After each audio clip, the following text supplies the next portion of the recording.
to lesson 2 is a continuing story of the little photo escapade I did in Bromyard that we didn't finish last time, so we continue with it today. Thank you for watching.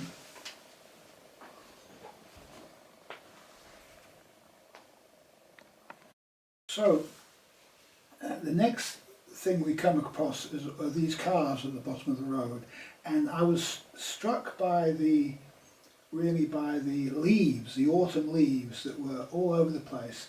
Yet I had to get a decent picture and do justice to the lamp pole, I had to actually, to include the lamp pole, I had to zoom in a little bit, so we're going to be losing quality in the iPhone, and I wanted to just include the lamp pole and the cars, and the only way I could get the picture to it was like this. And so what's happened is the leaves have been cropped out of the picture, which is a bit of a shame really.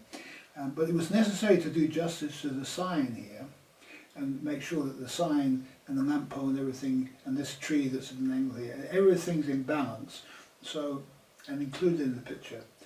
And so there was a second one I did, which is very, very similar to the first one, perhaps slightly better framing.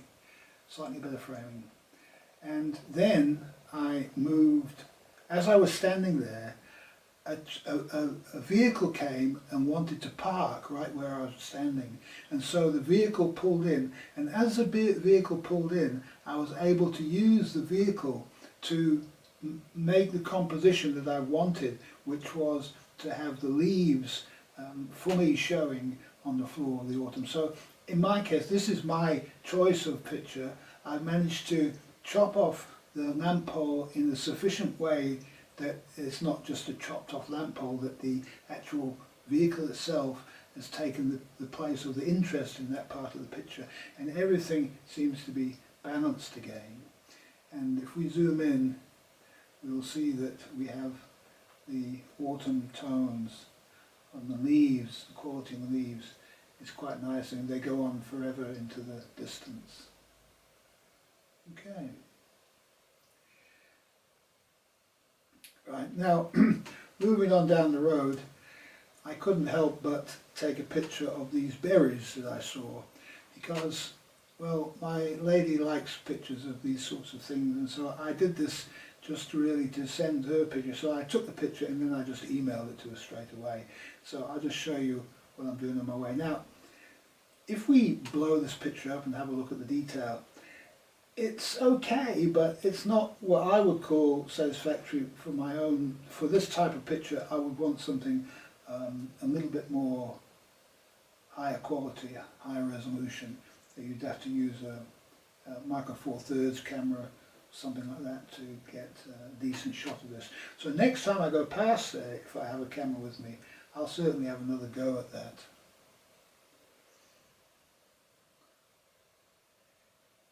Okay, now the next thing that, on my walk, the next thing that came up was the Texaco garage, and I was struck by the prices. I'd noticed that the prices have come down since last time I filled up with gas. It's been a long time since I filled up with gas. And so I took this photograph, again making sure that everything, that the lamp pole's not chopped off, that the bottom, it's okay to chop the bottom of the sign off. It's necessary to photograph it this way to keep the sign from looking like it's falling over. It has to be straight up and down, the same with the Texaco bit. And so this was my first attempt, if you like, at this garage picture, and so we move on. And the next one is, you can see here, I've put Costa and cost cutter. Cost cutter is behind. I've put these two together to, you see on the sign you've got cost cutter and Costa, and so we've got this. Is it costing us a lot, or is it cost us the cutting? Is it going up? Is it going down? You know, and you've got the high price and the low price, and so it's really kind of a comment. But I also took the picture because, you know, maybe next week it'll have changed, and then I'll be able to go back and see what was the price is it going up, is it going down? You know, if it says 158 next time, I'll say, okay, it's going down. But it's also an interesting document, if you like, of the day. Now, what I did was, I thought the picture looked a bit flat, so I boosted the contrast a little bit and adjusted it. So this is the adjusted picture that you're looking at now. You can't get a lot more out of this picture, that's about all you can get out of it. Now, the next shot, I saw this this lane with these trucks parked in it, and that attracted me, with the little houses in the background, and the, you know, there's two levels, the high and the low, and the opportunity that gives for verticals and so on. And so I took this picture, which was the backs of some signs and the fronts of, in the foreground, this modern machinery, and really it's a document that may be more interesting to people in 50 years' time, when all this stuff is like, looks old-fashioned and so on, but it's documenting what's actually there. And so it's an interesting enough photograph. It's not one of my best. I then moved on from that, and I just took a picture of Frog Lane. Here I was able to include the name, the full name, Frog Lane, so that that was not chopped out, and it's part of the place. And I don't know, it's a bit of a nothingy photograph, so there's nothing wrong with it composition wise. It just somehow seems to, well, to me, to lack a certain element of interest that I like to have in my photographs. But I took it anyway. It's a document, and it's practice too. It's practice for the real great ones that come up every now and again. Okay, so then we got back into town, and I was interested. I noticed this barber's shop sign and the loafers sandwich bar with the signs out, and there was a little bit of activity around me. So, and I saw the lady with the white hair across the way, and I thought, well, let me just try to capture what's here. And at this point, you just go into a mode where you just, as fast as possible, raise the camera, frame, and try to take the picture in the right moment. And so you can see that there's perhaps in this picture a little bit too much foreground, but I don't crop my pictures, so this is basically what you get. It's nice to have the, in the sky here, it's nice to have, they've just put up the Christmas decorations, and so you've got the skeleton of Christmas decorations in the sky, and these two people in the street add interest. There's nothing special going on here, it's just like a normal day in Bromyard, and so that's basically what it is. And the truck is, what is it, a minivan or something like that. It also has an interesting shape, and it adds interest. It gives the era of the picture, you know, the cars of the day. It's always good to have a few cars in your pictures, because they really do capture the moment in time, if you like, because the cars, of course, they're always changing. Right, so we'll carry on. So now from the same position, I looked across the street, and I noticed the coffee lounge window was very, very nicely lit, and there was a certain pattern involved in it, in the stars in the window, 4 stars and so on. And I didn't have any choice really. I was just going to take the picture without any figures in it, but these two people, as I was taking the picture, they simply walked into the frame, and so I didn't question that. I just hit the button, and when I looked at the picture afterwards, I noticed that inside the shop you could see this other lady, and this is what makes the picture, because this lady is looking in, the other lady is kind of looking lost, and the man is simply walking past. And so between the three, now that there's 3 figures, it adds more of an interesting dynamic to the picture, and I'm quite happy with this picture, and I would include it in, if I was doing a photo essay of the day, I would include this picture in the final choice. And so the other is, if you look around the edge of the edge of the frame is really great. You've got this somehow a dark corner here, which works fine. It keeps the view inside the frame. Then you've got a number of windows popping into the frame, and you've also got a bit of bracketry repeated, this one just on the edge of the frame. You've got the pavement, you've got these squares in the corner here, you've got this line running along, you've got the uneven edge of the pavement becoming, you've got this doorway, everything in it is all interestingly geometrical. And so I'm happy with this picture that it actually works, and so that's certainly a hit, that one. Okay, now the next thing I did was I just turned around and saw behind me the reflections in the glass and this bicycle in the frame, and I didn't look too closely at it. I just framed it as I felt it should be framed, just by intuition, and hit the button. And it's only when I got home, well, after I took the picture, actually I noticed immediately that it said on it, "One small positive thought." Now, I didn't actually intentionally take that. I didn't really look at what it said there. It was so fast what I did. And you also see that all of the reflections work. There's a child's drawing in it that works very, very beautifully together with the reflections. You've got a double reflections of squared light in there. It's really a remarkable picture, and so I'm very happy. There's a car in the background. All sorts of interesting things have lined up, and in the piece, the most important thing in it, I think, is the Lloyd's Bank, which is reversed. I'll just check the door. Somebody's knocking.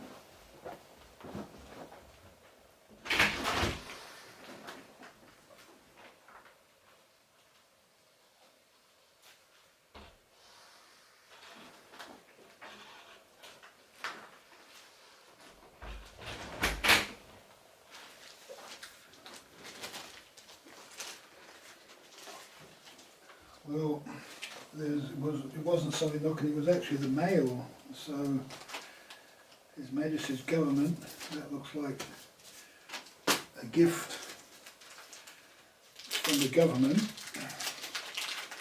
And we have a book that's come through, and it is Edward Weston, and a little book of photographs. Okay. A photographer that I'm going to be talking about at some stage. Now, Lloyd's Bank, what happened to this bank is that I went there the other day and I noticed that the money machine part had been taken out and boarded up. So it's like, and then the bank, I noticed the next day, the bank said it's gone.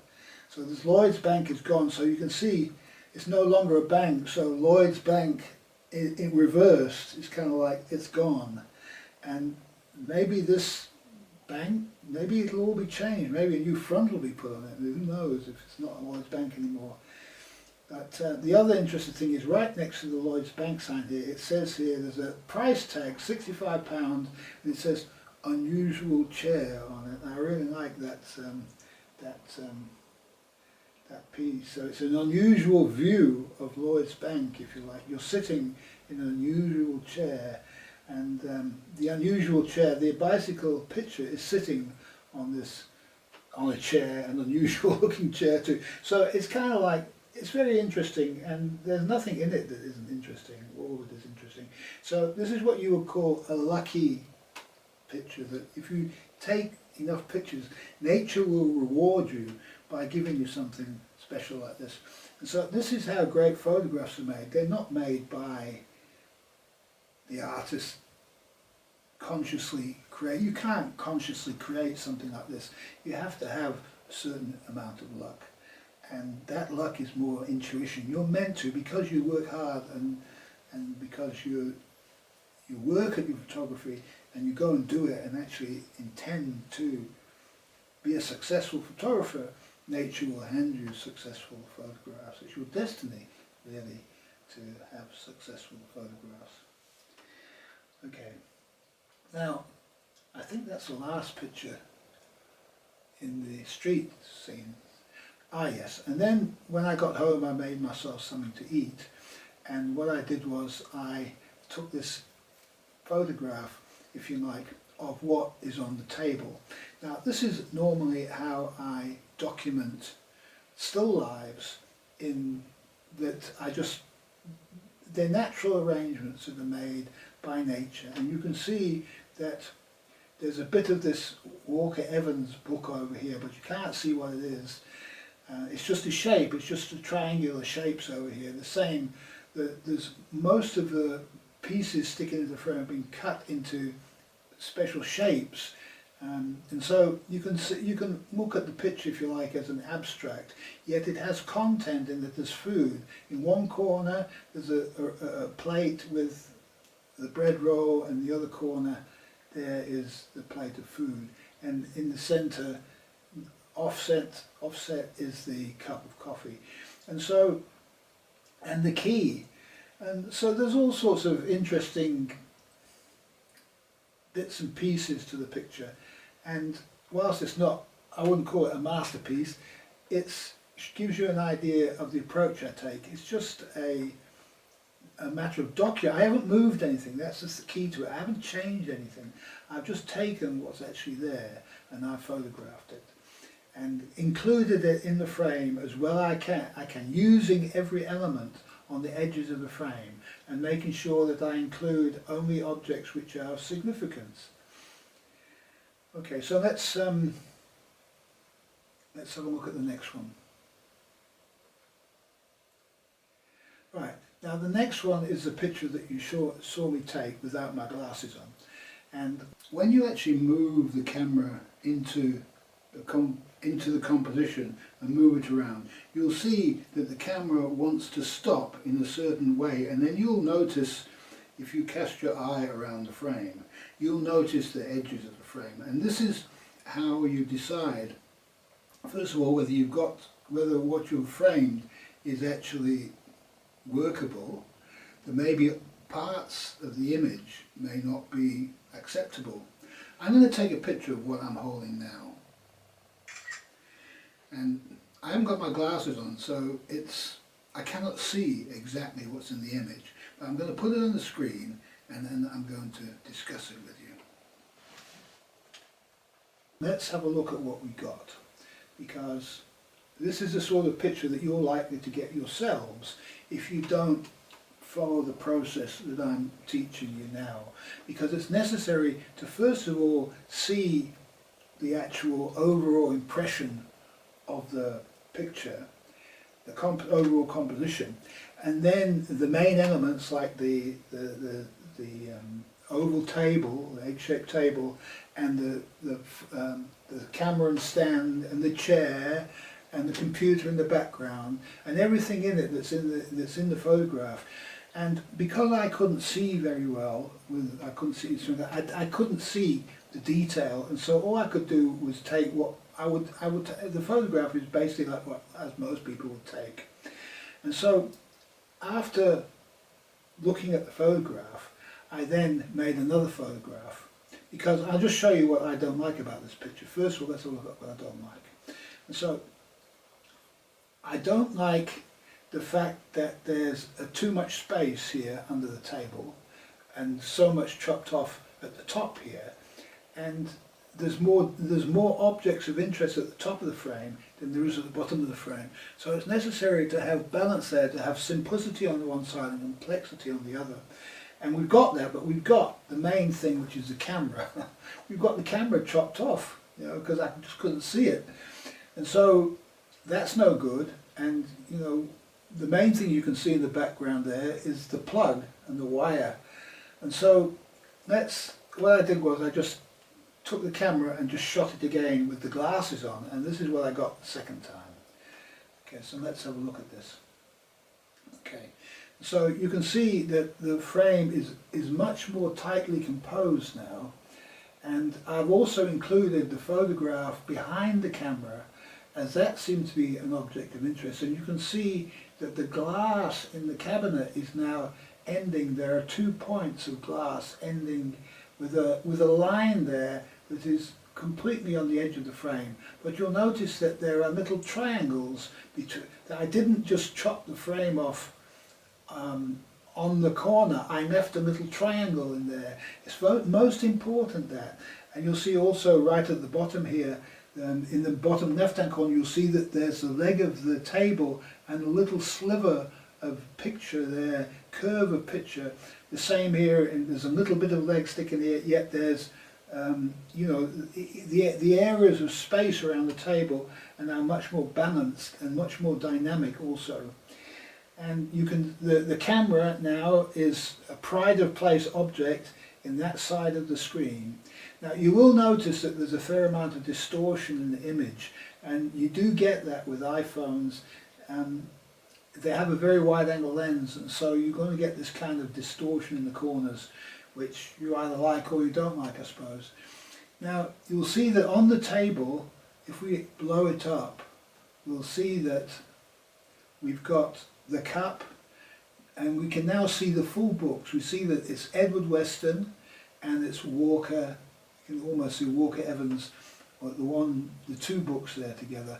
We can see all of the objects on the table are framed by the other objects themselves, and so the interesting arrangement is completely natural, and it's there's many triangles in it. There's triangles here where the papers cross each other. There's triangles everywhere, and so this all adds interest. And you can't see anything, or you can just see there's just some detail in there. You can just see the computer, but it's not really that important, because these just become interesting background objects. And in actual fact, the quality of this for an iPhone photo is pretty good. You know, you've got full detail and shadows there, and it's pretty much sharp enough. And the chairs come out remarkably, which is the main object, which is my chair. And so, and you can see the curve in the chair has all been rendered beautifully. And so it's a photograph that I would say is a keeper. And I didn't intend that. It was just going to be a demonstration for you of about just taking photograph and of whatever was in front of me in the moment as I was talking. And so you can see, it doesn't matter where you are. You can make a photograph of anything, wherever you are. It's just the skill of the photographer and working with the moment that ensures that the result is interesting and a document of the time. And I firmly believe that this photograph we've just looked at will be very, very interesting for people to look at.